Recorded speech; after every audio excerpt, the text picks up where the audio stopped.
पहले तो episode late से लाने के लिए सॉरी गाइस। पिछले एपिसोड में हमने देखा था सुबारू सामा ने रोकरो और बेनियो को साए की सच्चाई बताई थी। एपिसोड वहीं से स्टार्ट होता है। सुबारू सामा साए की तरफ इशारा कर कहती है अगर वो अपनी जगह पर लौट जाती है तो सभी बच सकते हैं। रोकरो कहता है तुम कह रही हो अगर वो सही है तो साए के साथ क्या होगा। सुबारू सामा कहती है ज्यादा कुछ नहीं, वो अपनी असली रूप में चली जाएगी और उसका यह रूप वापस नहीं आएगा। रोकरो तुम साए का त्याग करना चाहती हो, हम ये नहीं होने देंगे कहता है। तो सुबारू सामा कहती है ये आसान रास्ता है, उसका ये रूप अलग है। तो बेनियो कहती है पर साए हमारे लिए साए ही है। तो सुबारू सामा साए से पूछती है तुम्हें कुछ याद आया, तो साए मना कर देती है। तो सुबारू सामा हम तुम्हें मजबूर नहीं करेंगे, इससे बैरियर और भी कमजोर हो सकता है कहती है। आगे शायद हमें दूसरे रास्ते का इस्तेमाल करना पड़ेगा कहती है। आगे रोकरो के पूछने पर कहती है जल्द ही 12 गार्डियन इकट्ठा हो जाएंगे, एक बार हम हेवनली ब्लू अर्थ प्रथा कर लें तो इससे शाखा ठीक हो जानी चाहिए। तो रोकरो तुम्हें ये पहले ही कर लेना चाहिए था कहता है। तो सुबारू सामा कहती है उसका वापस जाना सबसे आसान रास्ता है और साए को अगर कुछ याद आए तो वापस आना कहती है। ये सुनकर रोकरो इसे छोड़ो हम प्रथा में मदद करेंगे करके कहता है। फिर सीन शिफ्ट होता है, हम बाहर का सीन देखते हैं जहाँ रोकरो बड़ा ड्रैगन स्पॉट को देखकर चौंकता है। तो सुबारू सामा बताती है ये असली वाला है, जब ये पहले खुला था तब हमने प्रथा का इस्तेमाल किया वैसे ही जैसे तुम रेजोनेंस का इस्तेमाल करते हो बैरियर के होल को बंद करने के लिए। ऐसा लगा कि काम हो गया, लेकिन छोटे ड्रैगन स्पॉट सभी जगह खुलना शुरू हो गए थे चाहे जितनी बार बंद करते जाएं, क्योंकि बैरियर तब से अधूरा था। ये समझने के बाद अरीमा सामा ने हमें समस्या की जड़ का जांच करने कहा और वो था टूटा हुआ शाखा। उसको ठीक करने के लिए 12 गार्डियन को 6 अलग जगह जाना पड़ता है। प्रथा करने के लिए एक बार 5 जगह की शक्ति एक जगह पर जमा हो जाए एक सितारे जैसा, तो वो टूटी हुई आमेनो मिया सिरा की शाखा के जैसे काम करती है। लेकिन प्रथा को रोकने के लिए वो हमला करना शुरू करते हैं, इसलिए हमें एक जगह पर 2 12 गार्डियन रखने का फैसला किया है, एक जो प्रथा को करेगा और दूसरा आने वाले दुश्मन से लड़ेगा। लेकिन अभी 12 गार्डियन में एक कम है। तेनमा का अकेले रहना खुद का फैसला था प्रथा के केंद्र में, लेकिन क्या तुम दोनों सेगिन की जगह उसका रक्षा कर सकते हो? तो वे दोनों मान जाते हैं। सुबारू सामा कहती है वे कभी भी आ सकते हैं, तुम्हें उन्हें बिना रुके एक्सॉर्सिस्ट करते रहना होगा। और साए से पूछती है क्या तुम इन्हें पसंद करती हो? तो साए हाँ कहती है मैं इनसे प्यार करती हूँ। तो सुबारू सामा कहती है अच्छा है, फिर इनका अच्छे से ख्याल रखना और आगे मुझे भी ये खूबसूरत शहर क्योटो पसंद है कहकर वहाँ से चली जाती है। फिर हम उन्हें जाते हुए देखते हैं जहाँ सुबारू सामा कहती है आमेनो मिया सिरा तक पहुँचने के बाद भी उसको कुछ याद नहीं आया। मैंने कभी नहीं सोचा था कि उसका ये इंसानी रूप इतना मजबूत रिश्ता बनाएगा। अब सब कुछ प्रथा पर निर्भर है। तभी इनके पास मिकागे और वो 3 12 गार्डियन आते हैं।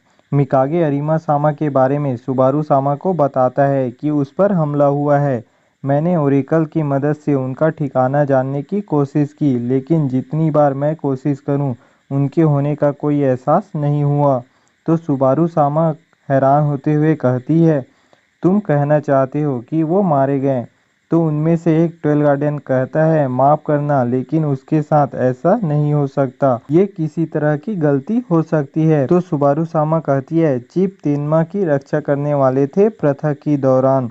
तो मिकागे कहता है बाकी 12 गार्डियन जल्द ही आने वाले हैं, एक साथ शायद वो कर सकते हैं। तो सुबारू सामा हमारे पास कोई और चारा नहीं है करके कहती है।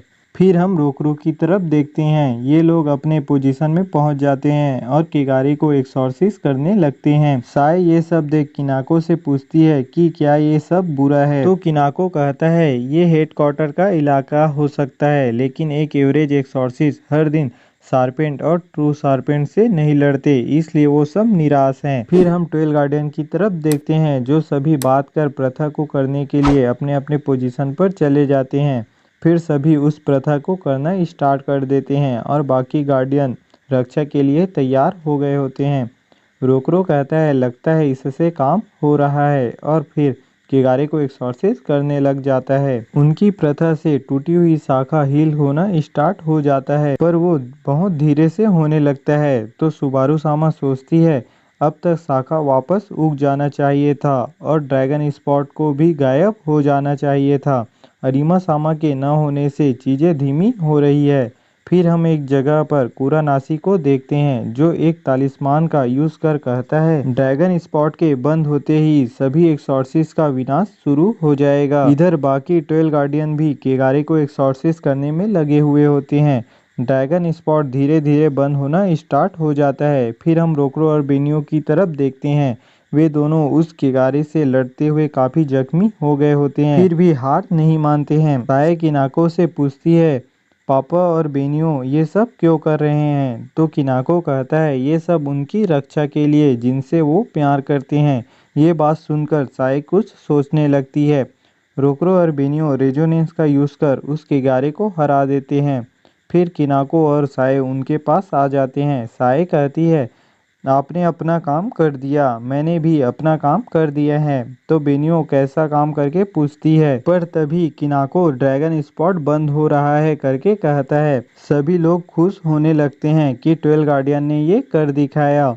ये तीनों भी खुश होने लगते हैं। रोकरो कहता है शायद तुम हमारे साथ रुक सकती हो। किनाको बेनियो से गले लग कहता है मैं बहुत खुश हूँ। तभी रोकरो तेनमा की ओर देख कहता है लेकिन वो अभी तक वहाँ खड़े क्यों हैं? बाकी गार्डियन भी सोच में होते हैं। फिर एक देखकर कहती है ये आसमान असली नहीं लग रहा है। फिर वो आसमान ड्रैगन स्पॉट से हटकर सभी 12 गार्डियन को कैद कर लेता है। 12 गार्डियन के वार का भी उस केज पर कुछ प्रभाव नहीं पड़ता है। ये देखकर रोकरो भी चौंकने लगता है, कहता है आखिर ये क्या चल रहा है। तभी मिकागे इनके पास आता है और इन्हें बताता है कि प्रथा की स्पेल को हमारे खिलाफ यूज़ किया गया है। ऐसा लगता है कि ड्रैगन स्पॉट का बंद होना एक भ्रम था। आगे कहता है हो सकता है कि एक्सॉर्सिस्ट किए गए ट्रू सार्पेंट मिज़्मा में घुल गए हैं। इससे उनके रूप से एक चाल पैदा किया और 12 गार्डियन को कैद कर लिया गया है क्योंकि उन्हें पहले ही एक्सॉर्सिस्ट किया गया है। हम स्पेल पावर से उनका कुछ नहीं कर सकते।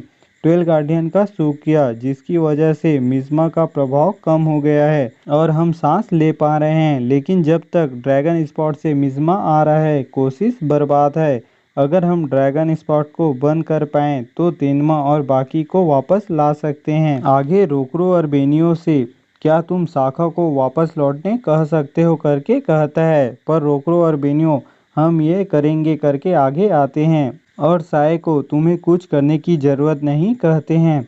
फिर दोनों रेजोनेंस का यूज़ करते हुए स्पॉट को बंद करने की कोशिश करते हैं, पर उनके काफ़ी कोशिश के बाद भी वो स्पॉट बंद नहीं होता है। उनके स्पेल पावर भी खत्म हो जाते हैं जिसके कारण वे दोनों गिर जाते हैं। तभी ड्रैगन स्पॉट बंद होना शुरू हो जाता है। दोनों चौंकते हैं कि ये बंद क्यों हो रहा है, हम कुछ नहीं कर पाए थे। फिर वो दोनों साये को देखते हैं पर साये वहाँ नहीं होती। तो वे दोनों चौंकते हुए आमिनो मियाशिरा के पास आ जाते हैं जहाँ साये शाखा में बदल रही होती है। रोकरो और बेनियो तुम ये क्यों कर रही हो करके कहते हैं और उसे वापस आने कहते हैं। साये कहती है मुझे सब याद आ गया है, साये हमेशा से यही थी। यहाँ से मैं हंसते हुए लोगों की रक्षा करती थी। पापा आप मेरे सच में पापा हो। आपको देखकर मुझे भी उनकी रक्षा करनी थी जिनसे मैं प्यार करती हूँ, इसलिए मैं यहाँ आई। अगर मैं शाखा हूँ तो मैं पापा बेनियो और सब लोगों की रक्षा कर सकती हूँ। आगे कहती है देखो मैंने कर दिया सभी चीज़ें जो मुझे प्यारी है उनकी रक्षा की, मैं सच में खुश हूँ। तो बेनियो रोते हुए कहती है तुम पागल हो, हमने साथ में घूमने का वादा किया था। तो रोकरो बेनियो को शांत कराती है। साये कहती है मैं खुश हूँ जो आप दोनों से मिल पाई और आगे दोनों को आई लव यू कहते हुए शाखा में बदल जाती है। ड्रैगन स्पॉट भी बंद हो जाता है और सब पहले जैसा नॉर्मल हो जाता है। सुबारू सामा मायूस हो कहती है वो बच्ची लौट गई। फिर हम कुछ देर बाद का सीन देखते हैं। रोकरो और बेनियो वेन में बैठे होते हैं। तभी बेनियो को साये का गिफ्ट मिलता है तो वे दोनों देखने लगते हैं। साये ने एक स्टोरी बुक बनाई होती है, ये दोनों उसे पढ़ने लगते हैं जिसमें साये लिखी होती है आज ओहागी मैन और मैं एक साथ घूमने गए और एक बहुत बड़ा किगारे दिखाई दिया, लेकिन एकदम वो बड़ा किगारे रोशनी में बदल कर गायब हो गया क्योंकि पापा और बेनियो ने उसे हरा दिया। थैंक्स कहने के लिए ओहागी मैन ने अपने शरीर से ढेर सारी ओहागी खाने के लिए दी। जब पोषण बढ़ाने की बात आती है तो ओहागी मैन द नया पोष हो जाता है। मुझे किनाको की मुस्कान पसंद है, पापा की हैप्पी वाली बड़ी मुस्कान भी पसंद है, मुझे बेनियो नहीं, मुझे मम्मा की अच्छी मुस्कान पसंद है, चलो एक साथ मुस्कुराते रहें। स्टोरी बुक को देखकर वे दोनों इमोशनल हो जाते हैं और वे लोग रोने लगते हैं। बेनियो कहती है अगर हम ऐसे रोते रहें तो शायद दुखी हो जाएगी करके वो रोना बंद कर देती है और इसी के साथ एपिसोड खत्म हो जाता है।